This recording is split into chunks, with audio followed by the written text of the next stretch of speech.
Dalam kehidupan yang penuh hiruk-pikuk ini, manusia seringkali sibuk memahami dunia luar, menilai orang lain, mengejar pengakuan, dan mencari kebahagiaan dari hal-hal yang fana. Namun, di tengah semua itu, ada satu pertanyaan mendasar yang sering terlupakan. Siapakah diriku sebenarnya? Pertanyaan ini bukan sekadar pencarian intelektual, melainkan sebuah perjalanan batin yang dalam. Ajaran Buddha mengingatkan bahwa penderitaan, duka, muncul bukan karena dunia semata, melainkan karena ketidaktahuan kita terhadap diri sendiri. Kita melekat pada identitas, emosi, dan pikiran yang kita anggap sebagai aku, tanpa pernah benar-benar menyelidikinya. Kita hidup dalam bayangan diri yang kita ciptakan sendiri, bukan dalam kebenaran yang sejati. Mengenal diri bukan berarti sekadar mengetahui sifat atau kebiasaan kita. Ini adalah proses menyelami lapisan terdalam dari kesadaran, melihat dengan jernih bagaimana pikiran bekerja, bagaimana keinginan muncul, dan bagaimana penderitaan terbentuk. Ini adalah jalan menuju kebijaksanaan. Maka, sebelum kita mencoba memahami dunia atau orang lain, Buddha mengajarkan, kenalilah dirimu terlebih dahulu, karena di sanalah awal dari kebebasan sejati. Mari ikuti perjalanan spiritual yang sangat luhur ini, dan tanpa berlama-lama ayo langsung saja kita mulai. 6 jalan untuk mengenal diri sendiri. Pertama, mengamati pikiran tanpa menghakimi. Pikiran kita bagaikan langit luas yang tak berbatas, sementara setiap pikiran hanyalah awan yang melintas, kadang cerah, kadang gelap, kadang menakutkan. Namun dalam ketidaksadaran, kita sering mengira bahwa awan itu adalah langit itu sendiri. Kita melekat pada pikiran, mempercayainya, bahkan menjadikannya identitas. Disinilah awal dari keterasingan diri, ketika kita lupa bahwa kita bukanlah isi pikiran, melainkan kesadaran yang menyaksikannya. Dalam ajaran Buddha, mengamati pikiran tanpa menghakimi adalah latihan untuk kembali kepada hakikat sejati. Bukan untuk menekan pikiran, bukan pula untuk mengusirnya, melainkan untuk melihatnya sebagaimana adanya.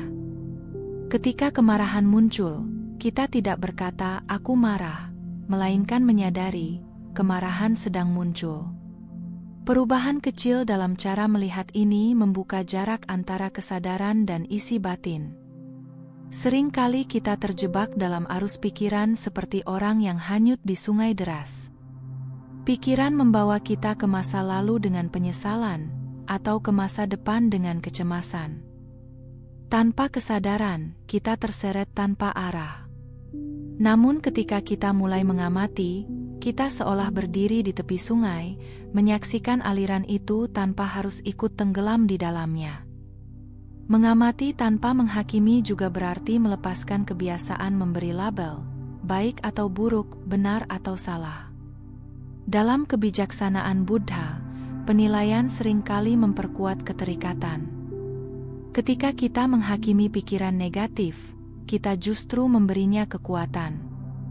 Sebaliknya, dengan penerimaan yang jernih, pikiran kehilangan cengkeramannya dan perlahan memudar dengan sendirinya.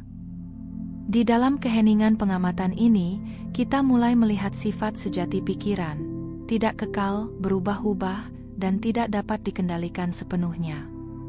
Dari sini, pemahaman mendalam muncul bahwa tidak ada inti diri yang tetap di dalam pikiran tersebut. Ini adalah pintu menuju pemahaman anatta, bahwa aku hanyalah ilusi yang terbentuk dari proses yang terus berubah. Maka, mengenali diri dimulai dari keberanian untuk diam dan menyaksikan.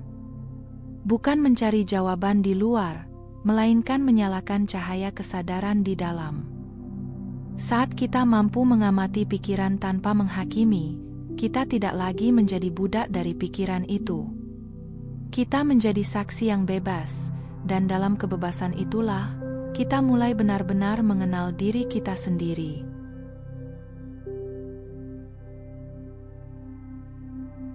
Kedua, menyadari ketidakkekalan, anicca. Dalam perjalanan mengenal diri, salah satu kebenaran paling halus namun mendalam yang diajarkan Buddha adalah anicca, ketidakkekalan.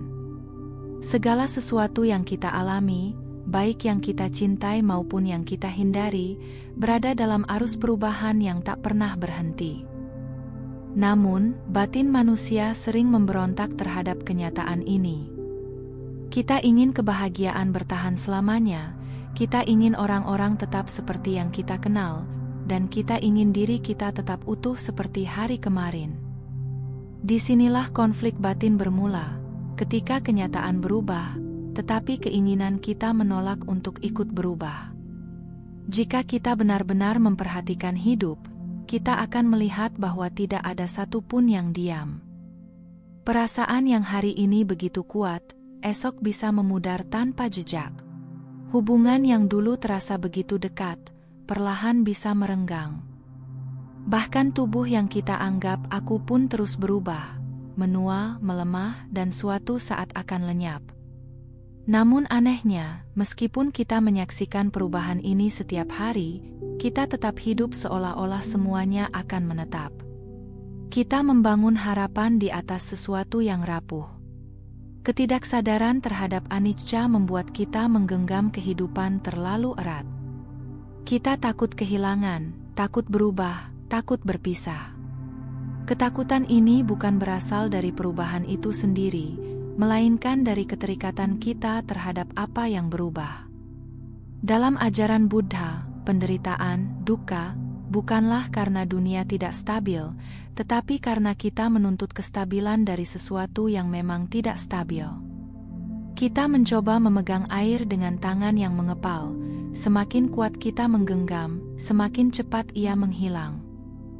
Namun ketika kita mulai menyadari ketidakkekalan dengan jernih, sesuatu dalam diri kita perlahan melunak. Kita mulai melihat bahwa setiap momen adalah tamu yang datang dan pergi.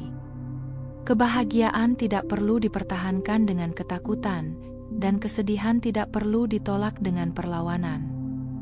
Keduanya hanyalah bagian dari tarian kehidupan yang terus bergerak. Dari sini muncul kebebasan batin, kebebasan untuk mengalami tanpa harus memiliki. Menyadari anicca juga mengubah cara kita memandang diri sendiri. Jika segala sesuatu berubah, maka diri yang kita anggap tetap pun sebenarnya tidak pernah benar-benar ada dalam bentuk yang sama. Kita adalah proses, bukan entitas yang statis. Kita adalah aliran pengalaman yang terus bergerak, bukan sosok yang bisa didefinisikan sekali untuk selamanya. Pemahaman ini membawa kita lebih dekat pada inti ajaran Buddha, bahwa mengenal diri bukan tentang menemukan sesuatu yang tetap, melainkan memahami perubahan itu sendiri. Ketika kita benar-benar menghayati ketidakkekalan, kita tidak lagi hidup dalam ketakutan kehilangan.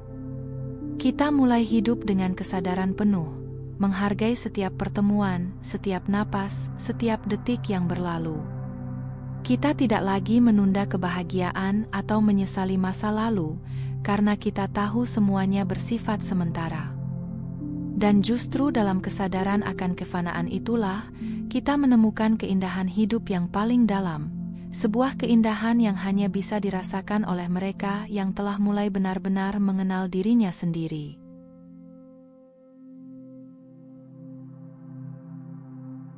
Ketiga, memahami hakikat tanpa diri, anatta. Ketika kita diajak untuk mengenali diri, secara naluriah kita mencari sesuatu yang tetap, sebuah inti yang bisa disebut sebagai aku. Kita merasa bahwa di balik semua pengalaman, pasti ada sosok yang tidak berubah. Namun dalam ajaran Buddha, justru disinilah letak ilusi paling halus, keyakinan bahwa ada diri yang kekal dan berdiri sendiri. Anatta, atau tanpa diri, bukanlah konsep yang mudah diterima, karena ia mengguncang fondasi dari cara kita memahami keberadaan kita sendiri. Jika kita mengamati dengan jujur, Apa yang kita sebut sebagai aku sebenarnya terus berubah dari waktu ke waktu. Tubuh kita tidak sama seperti dulu, perasaan kita silih berganti, pikiran datang dan pergi tanpa kendali, dan bahkan cara kita melihat dunia terus berkembang. Lalu, di manakah aku yang tetap itu? Dalam pandangan Buddha, aku hanyalah penamaan yang kita berikan pada kumpulan proses yang saling berkaitan, yang dikenal sebagai 5 agregat, pancakanda bentuk, perasaan, persepsi, bentukan mental, dan kesadaran. Kita sering terjebak dalam ilusi kepemilikan, ini tubuhku, ini pikiranku, ini perasaanku. Namun ketika diamati lebih dalam, apakah kita benar-benar memiliki semua itu? Apakah kita bisa memilih untuk tidak menua, untuk tidak merasa sedih, atau untuk menghentikan pikiran sesuka hati? Ketika kita melihat bahwa semua itu muncul berdasarkan sebab dan kondisi, kita mulai memahami bahwa tidak ada pemilik sejati di balik pengalaman tersebut. Yang ada hanyalah proses yang terus berlangsung. Kesalahpahaman tentang diri inilah yang melahirkan ego, perasaan aku yang ingin dipertahankan, dilindungi, dan ditinggikan. Dari ego muncul keinginan untuk diakui, ketakutan akan penolakan, dan dorongan untuk membandingkan diri dengan orang lain. Tanpa disadari, kita hidup dalam penjara yang kita bangun sendiri. Namun ketika kita mulai melihat bahwa aku hanyalah konstruksi batin, dinding penjara itu perlahan retak. Memahami anatta bukan berarti kita menjadi kosong atau kehilangan arah, melainkan justru membuka ruang kebebasan yang lebih luas. Ketika tidak ada aku yang harus dipertahankan, kita tidak lagi terlalu tersinggung oleh kritik, tidak terlalu bangga oleh pujian, dan tidak terlalu terikat pada identitas. Kita menjadi lebih ringan dalam menjalani hidup, karena tidak ada beban untuk menjadi sesuatu yang tetap. Mengenali diri dalam terang anatta adalah sebuah paradoks yang indah. Kita menemukan kebebasan bukan dengan memperkuat identitas, tetapi dengan melihat bahwa identitas itu tidak pernah benar-benar ada. Dalam kehampaan yang jernih itu, muncul kedamaian yang mendalam, sebuah keadaan di mana kita tidak lagi terjebak dalam siapa aku, melainkan hadir sepenuhnya dalam apa yang sedang terjadi. Dan disitulah, tanpa disadari, kita telah melangkah lebih dekat pada pemahaman sejati tentang diri. Sebelum dilanjut, jika apa yang Anda pahami dari video ini membawa manfaat, kami dengan rendah hati mengajak Anda untuk mendukung Rakit Tua dengan memberikan like dan subscribe. Jangan lupa bagikan juga kepada sahabat, keluarga, dan orang yang Anda sayangi, agar semakin banyak yang mendapatkan inspirasi dari ajaran Buddha. Anda pun bisa meninggalkan komentar positif sebagai wujud semangat dalam menebarkan kebaikan. Kami juga ingin mengucapkan terima kasih yang tulus kepada Anda semua yang telah memberikan dukungan, baik melalui waktu, perhatian, doa, maupun kontribusi lainnya. Setiap bentuk dukungan yang Anda berikan, sekecil apapun, adalah bagian dari energi kebaikan yang membantu menyebarkan Dhamma ke lebih banyak hati yang membutuhkan. Bagi Anda yang ingin mendukung lebih jauh, silakan berlangganan atau memberikan donasi melalui saweria yang tercantum pada deskripsi video ini. Setiap dukungan Anda akan sangat berarti untuk terus menghadirkan Dhamma yang menyejukkan hati. Mari terus telusuri ajaran yang sangat berharga ini, karena kami yakin pesan ini akan sangat berguna bagi Anda di kemudian hari.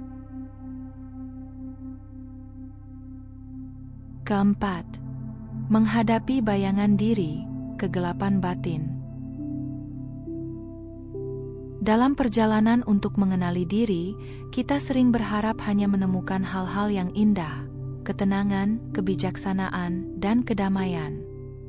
Namun kenyataannya, ketika kita mulai masuk ke dalam batin, kita justru berhadapan dengan sisi lain yang selama ini kita sembunyikan. Kemarahan yang terpendam, iri hati yang halus, ketakutan yang tidak diakui, dan luka yang belum sembuh. Inilah bayangan diri, bagian dari diri yang sering kita tolak, tetapi diam-diam membentuk cara kita berpikir dan bertindak.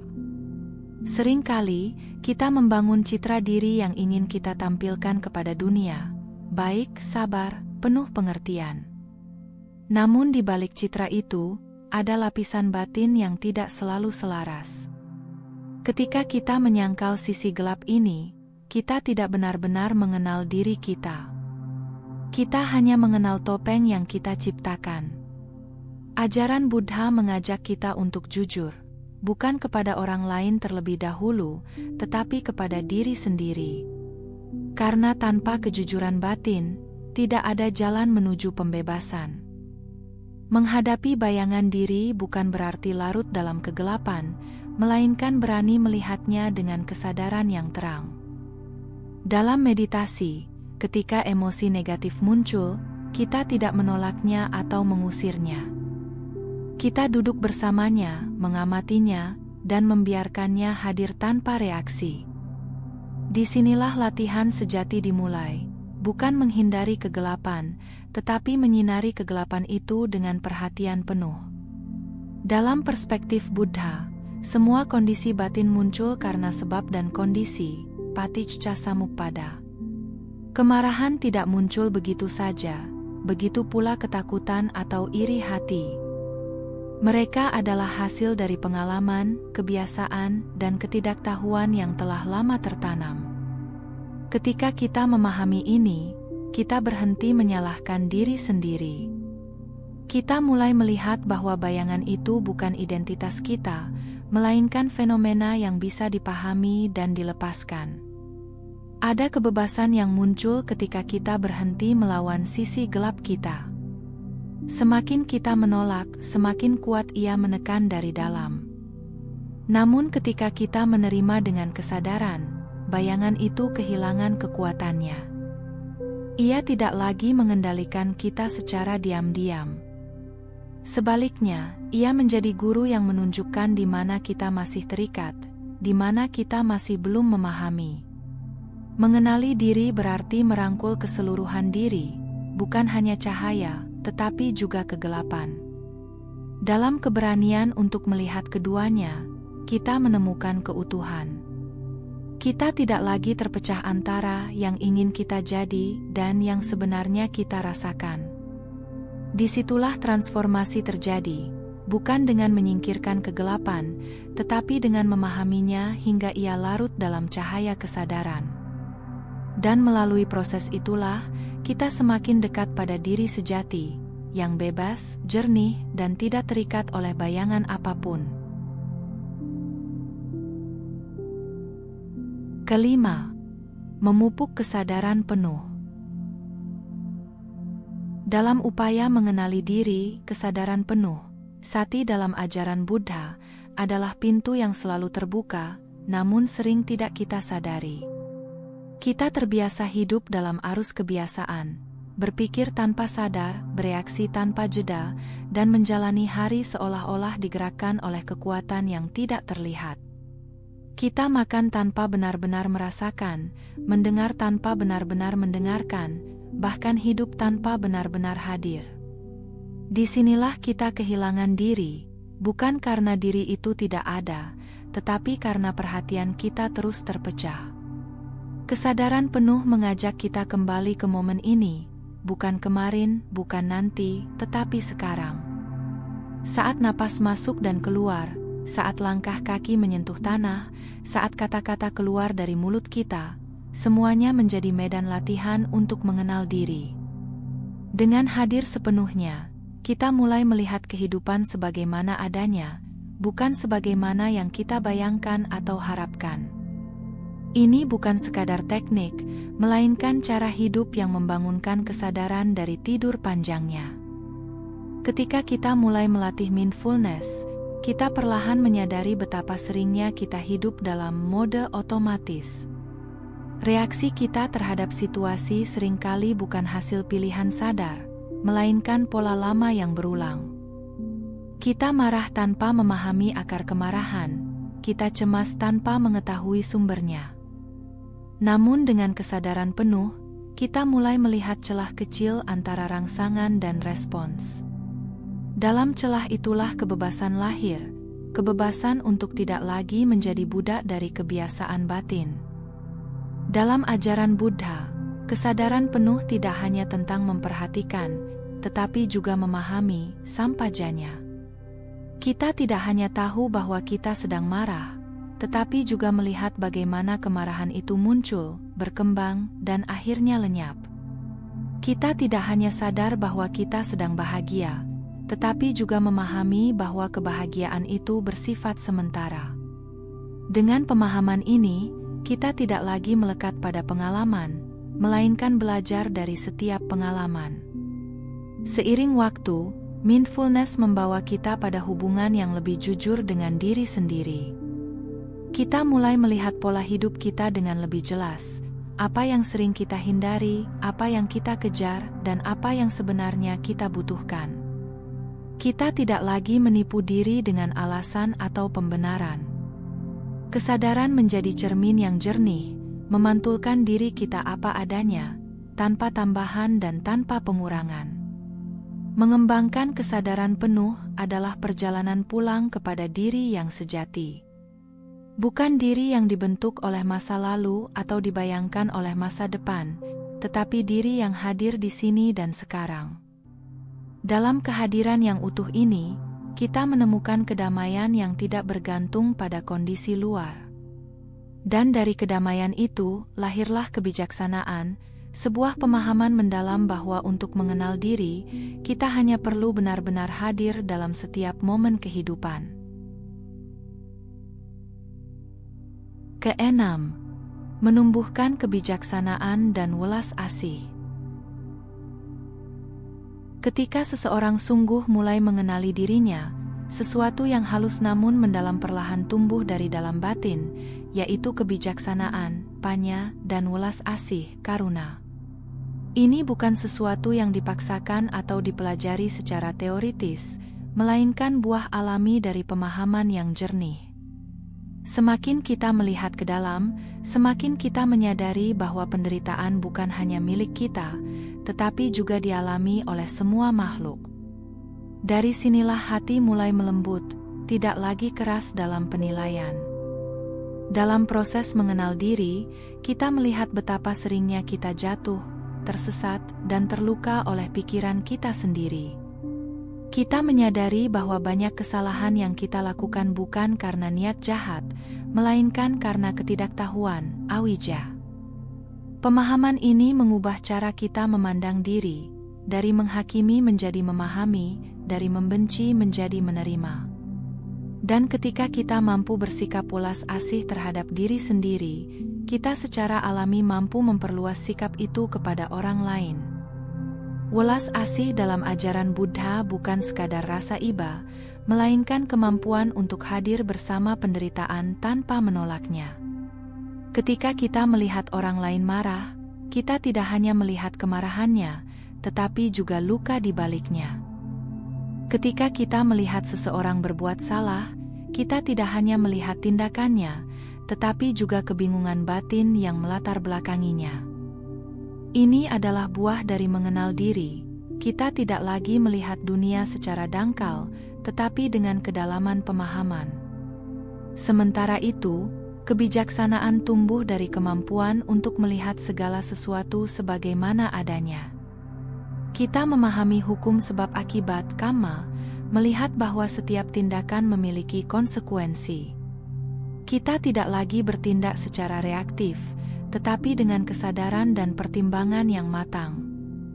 Kebijaksanaan ini tidak keras atau kaku, melainkan lembut dan fleksibel, karena ia lahir dari pemahaman, bukan dari penghakiman.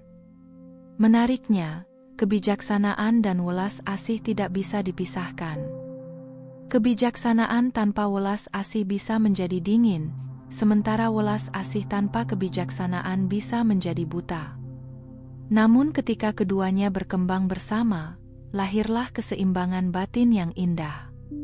Kita menjadi pribadi yang mampu memahami tanpa menyakiti, membantu tanpa melekat, dan mencintai tanpa mengikat. Pada akhirnya, Mengenali diri bukan hanya tentang memahami siapa kita, tetapi juga tentang membuka hati terhadap kehidupan secara keseluruhan. Dalam pemahaman yang mendalam, kita melihat bahwa tidak ada pemisahan yang nyata antara aku dan yang lain. Semua makhluk terhubung dalam jaringan sebab dan kondisi yang sama. Dari kesadaran inilah, welas asih mengalir tanpa batas, dan kebijaksanaan bersinar tanpa paksaan. Dan disitulah, perjalanan mengenal diri mencapai maknanya yang paling luhur. Seringkali kita berlari jauh untuk mencari jawaban, padahal jawabannya telah lama berdiam dalam diri kita. Kita mencari makna hidup di luar, padahal kehidupan itu sendiri sedang berbicara melalui setiap detak jantung dan napas yang kita abaikan. Mengenal diri adalah pulang ke dalam kesadaran yang selama ini kita tinggalkan. Dalam keheningan, kita mungkin menemukan hal-hal yang tidak nyaman, luka lama, ketakutan yang tersembunyi, atau kebenaran yang selama ini kita hindari. Namun justru disitulah pintu pembebasan terbuka. Ketika kita berhenti melawan dan mulai menerima, kita menemukan kedamaian yang tidak tergoyahkan. Mengenal diri bukanlah tujuan akhir, melainkan perjalanan tanpa akhir. Setiap hari adalah kesempatan untuk melihat lebih dalam, memahami lebih luas, dan mencintai lebih tulus. Ini adalah perjalanan spiritual yang tidak terlihat, namun terasa dalam setiap aspek kehidupan. Hidup bukanlah tentang menjadi seseorang yang sempurna di mata dunia, melainkan tentang memahami siapa kita sebenarnya di balik semua peran dan label. Ketika kita mengenal diri, kita tidak lagi mudah goyah oleh penilaian orang lain atau keadaan yang berubah-ubah. Dalam ajaran Buddha, kebahagiaan sejati tidak ditemukan di luar, melainkan lahir dari pemahaman yang mendalam terhadap diri. Ketika kita melihat segala sesuatu sebagaimana adanya, kita terbebas dari ilusi yang selama ini membelenggu. Maka, jangan terburu-buru memahami orang lain sebelum memahami dirimu sendiri.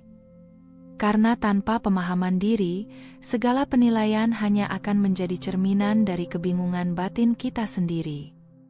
Dan akhirnya, mengenal diri adalah awal dari pencerahan. Sebuah langkah sunyi yang membawa kita dari kegelapan menuju cahaya, dari ketidaktahuan menuju kebijaksanaan, dari penderitaan menuju kebebasan. Dan di sanalah kita menemukan kedamaian yang sejati. Jika video ini bermanfaat, jangan lupa dukung kami dengan cara berikan like dan subscribe, bagikan kepada teman dan orang yang kamu sayangi, dan jangan lupa tinggalkan komentar yang positif. Anda juga bisa berlangganan untuk mendukung kami, atau berdonasi melalui saweria yang tercantum pada deskripsi video ini. Cukup sampai di sini dulu video kali ini.